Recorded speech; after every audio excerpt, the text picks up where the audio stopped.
civilmedia.mk. Слободно, независно, отворено. Добар ден до сите колешки и колеги од Цивил. Добар ден и до сите кои што не слушаат и не следат преку онлайн платформите на Цивил и Цивил Медија. Фокусот на нашето истражување беше целиот тој период пред, за време на изборите, но и постизборно, во што најмногу посветивме внимание на следење на случаи на говор на омраза и на дезинформации. Тоа што можам да го кажам дека продолжува, за жал, лошиот тренд за Република Северна Македонија на овие полиња. Имаме една навистина неверојатна експлозија од содржини кои што представуваат дезинформирање на некаков начин, без оглед дали се работи за мисинформации, дезинформации или мали информации, но имаме и растечки говор на омраза, особено на социјалните мрежи. Некои институции можеби со право констатираат дека говорот на омраза и дезинформациите не се толку присутни во содржината на мејнстрим или на традиционалните медиуми, како што ги познаваме, нели, од теоријата, тоа се телевизијата, радиото и печатот. Но тоа не може да го пренебрегне фактот дека иако овие содржини не се толку присутни како што може би имало во некакви периоди во минатото, тие сепак се присутни, но на посреден начин, преку потпалувачки говор, преку говор кој поттикнува дискриминација, преку тенденциозно известување. И сето ова ние успевавме да го гледаме за време на кампањата. Пред почетокот на изборната кампања, мониторинг тимот на Цивил во периодот април-јуни регистрираше некаде околу 120 случаи на вакви информацијски нарушувања. Во периодот кој што го анализиравме потоа, значи периодот пред кампања и за време на кампањата, треба да имаме предвид дека нашата земја се соочи со неколку специфични ситуации, како беа пожарите за време на летниот период, односно на 2 август започнаа, кои што пламнаа низ цела држава. Потоа трагичниот пожар во Тетово, например, во модуларната болница кој однесе 14 животи. Имаше специфична ситуација со пристигнувањето на бегалците од Авганистан. Потоа имавме еден специфичен политички процес кој што така го дефинира јавноста и политичките партии, односно статистички процес кој што постојано е под напад на политиката и поради тоа не беше одржан 20 години. Пописот се случуваше во тој период и тој беше една од причините за поттикнување разноразни дезинформации, па и говор на омраза. Дел од овие напади и информацијски нарушувања доаѓа од политичките партии, политичките структури, од партиските говорници и пресови. Таму се отвараа некои афери за против кандидати или некои ставови во однос на процесите што се случуваа во земјата, но црната кампања, односно дезинформациите и говорот на омраза, главно се одвива не на таков директен начин, туку на посреден начин. Политичките центри на моќта, главно преку порталите блиски до одредени политички опции, како и преку добро организирани партиски војски на социјалните мрежи, кои што имаат развиена инфраструктура од профили, страници и така натаму. Главно тоа се случува на Facebook, но и на Twitter. Тоа е начинот и односно поголемиот дел од проблемот кој што е поврзан со овие информацијски нарушувања, односно со дезинформациите и со говорот на омраза. Еве како примери, како теми кои што во кои што наоѓавме повеќе примери на дезинформација и говор на омраза. Тоа беше периодот кога се дискутира измените за Законот за државјанство. Покрена лавина на дезинформација и говор на омраза. Пожарите исто така покрена лавина на дезинформација па и говор на омраза. Се сеќаваме на случај на злоупотреби на фотографии од пожари на сосем други места во сосем други делови од светот, за да се поттикне некаква паника или некакво чувство на омраза кон, условно речено, неспособните институции да се справат со тој пожар. Случајот на преименување на детски одморалишта, кога преку изменување на имињата на локациите на Google Maps, односно креирање на таква измама, потоа се тргнува една цела лавина на дезинформации во јавноста. Дезинформации поврзани со сексуалното образование во училиштата, кои рефлектира и говор на омраза врз основа на родова припадност и говор на омраза кон политичкиот противник. Дезинформации за бегалците од Авганистан, кои што се соочија со една навистина голема трагедија во нивната земја и одредени политички структури, ова се, како да кажам, за сите овие примери можеме да забележиме дека стојат отприлика истите центри на моќ и истите политичко-медиумски структури кои што постојано генерираат говор на омраза и дезинформација. Тако беше и примерот со бегалците од Авганистан, кои што беа предмет и на етнички и на расен говор на омраза. Имавме случај голем, го споменав пописот, тука имаше еден навистина поголем кластер на дезинформација и црна пропаганда против оваа статистичка операција, која што некои политички центри постојано се обидуваат да ја претворат во политичка операција. Да не заборавиме, тука во овој случај видовме и отворено ставање и кршење на дури на нешто што може да се протолкува и како кршење на законски одредби и обструкција на пописот од одредени политички центри, како на примерот политичката партија Левица, која што и отворено се стави во кампања против пописот. Друг тип да не заборавиме, тоа ми беше една од поентите, дека сето ова се случува во обкружување кога целото човештво е под удар на пандемијата на COVID-19 и сепак треба да нагласиме дека сите овие дезинформации предизвикува се еден голем квантум на дезинформации и објави со говор на омраза и поттикнување на насилство и поттикнување на дискриминација, но имаше исто така еден голем обем на дезинформации поврзани со пандемијата, кои што на некој начин во одредени теми интерактираа со овие други примери, односно кластери на дезинформации и на говор на омраза, кои што ги спомнавме. Што се однесува до политичката битка за време на политичката кампања, имавме, сега би можел да влезам и во детали, но не би сакал да ја оптоварувам публиката, а ниту тимот на Цивил, кој што е добро упатен и беше дел од создавачите на овој квантум на информации за говорот на омраза и дезинформациите.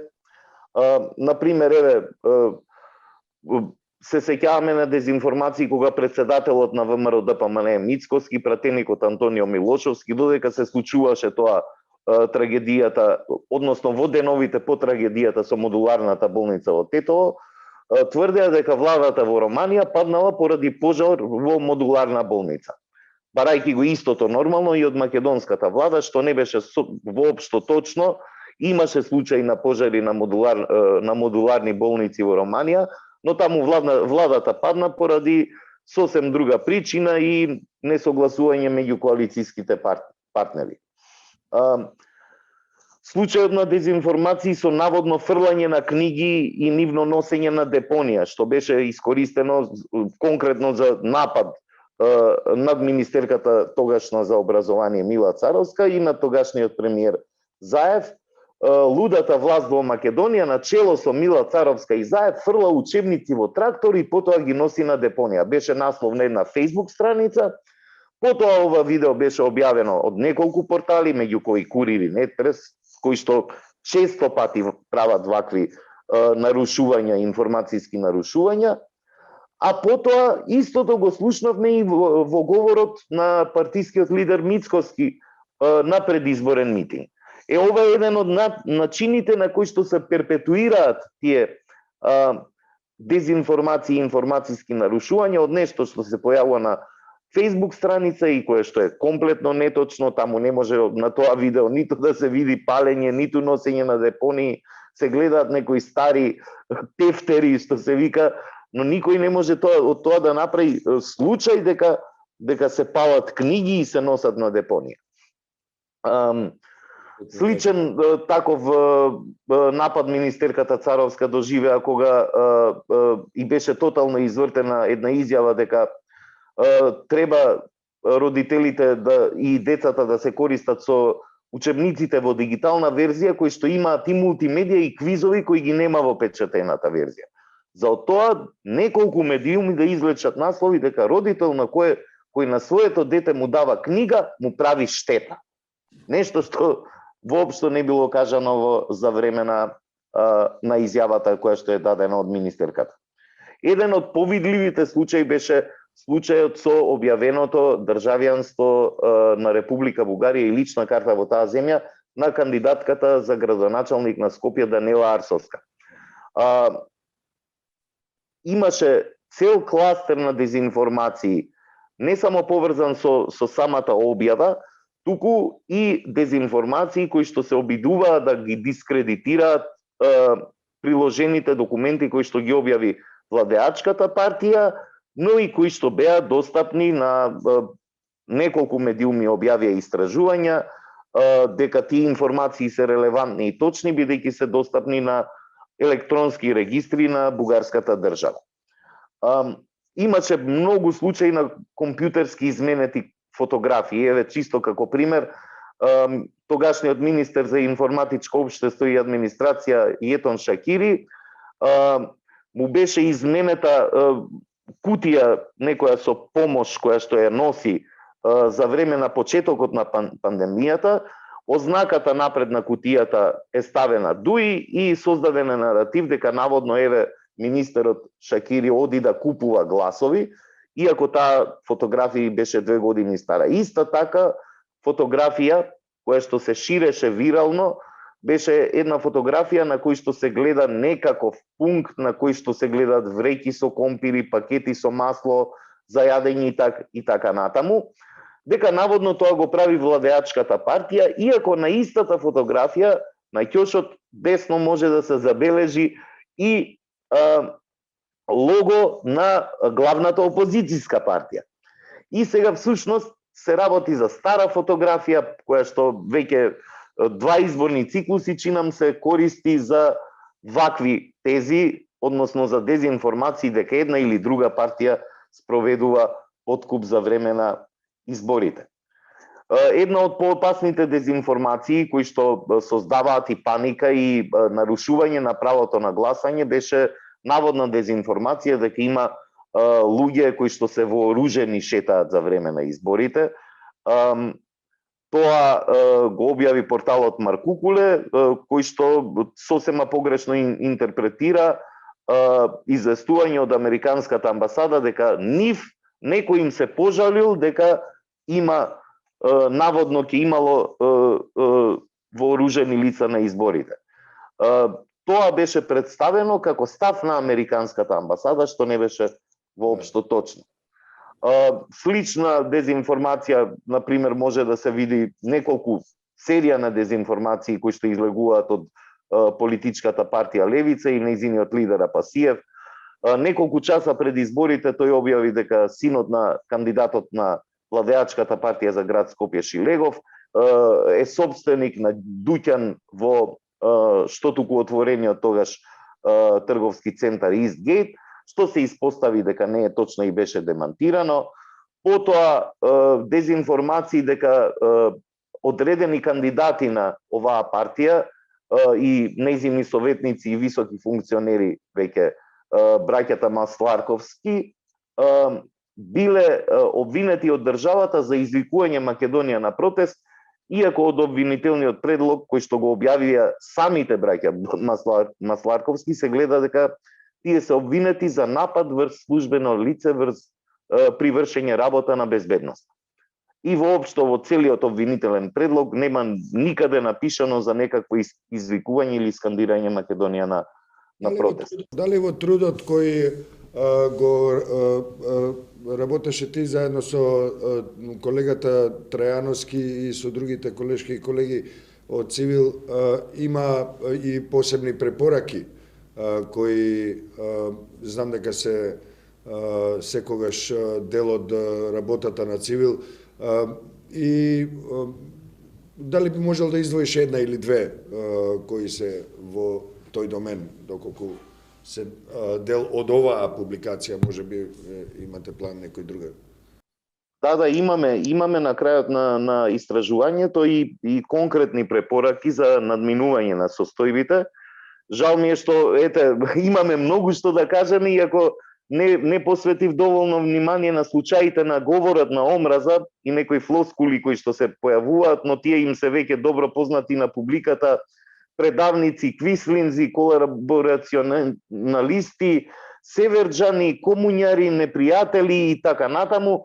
Ова се работи кои што за жал се дел од вокабуларот на политички актери, председатели на партии и кои што треба да не постојат во политичката дискусија. Што се однесува до препораките, пред да кажам, би препорачал на публиката да отиде на веб страницата на Цивил Медија и да ги погледа првично објавените делови од ова истражување, а потоа верувам дека набрзо ќе биде достапна онлайн и оваа публикација што ја најави Џабир. Што се однесува до препораките, многу јасно и кристално треба да кажеме дека подобрувањата во известувањето и зголемената слобода на изразување и напредокот на Северна Македонија на ова поле, за жал, е само во сферата на дел од мејнстрим медиумите, односно влијателните медиуми на телевизија, радио и печат, кое што се демонстрира преку отсуство на отворена тенденциозност, но постои пристрасна тенденциозност, и дека овие мали промени не донесоа значајно поместување во начинот на известување на изборите, односно граѓаните не добија можност за информиран избор. Медиумите не ги предизвикуваа нивните програмите на кандидатите, не ги анализираа, не бараа докази за остварливоста, туку послужи едноставно како платформи за реемисија на партиската пропаганда. На тоа го надодаваме големиот проблем кој што е експлозија на дезинформација, црна пропаганда и говор на омраза на социјалните мрежи и во интернет сферата, односно онлайн.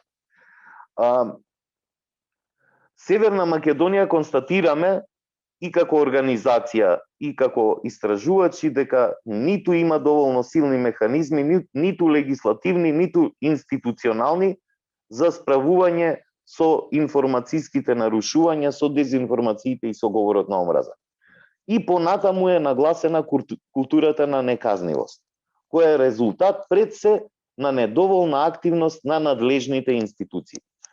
Цивил неколку изборни циклуси наназад препорачува изнаоѓање и креирање на законски и институционални механизми за справување со ваквите штетни информацијски нарушувања, какви што се дезинформациите и говорот на омраза во рамки на ограничувањата кои што ги предвидуваат меѓународните конвенции. Значи во членот 10 јасно се знае што е слобода на изразување и јасно се наведува како таа и зошто би можела да биде ограничена.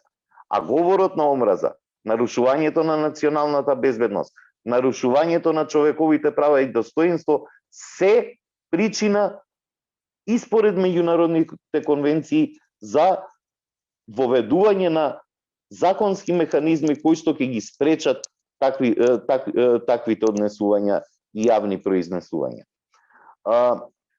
Препорачуваме и зајакнување на саморегулацијата во насока на суштинска борба против дезинформаторите внатре во филата и избегнување на пристапот на бајсаидизам. Точните и проверени информации се главна цел на секој медиум и новинар, а не постигнување на некаков математички баланс, а не суштински баланс. Суштинскиот баланс значи давање простор на сите страни.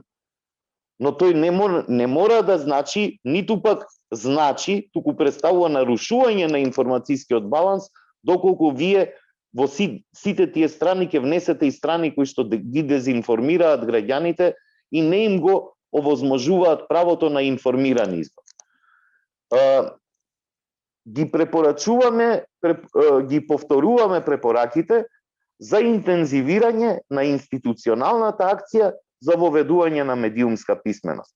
Затоа што медиумски неедуцираната публика, според повеќе истражувања, е покажано дека далеку повеќе конзумира вакви непрофесионални содржини, медиуми, информации кои што не се проверени, кои што се лажни. Значи, што е повисок прагот на образование, тоа е потешко да се дезинформира тој граѓанин или граѓанка.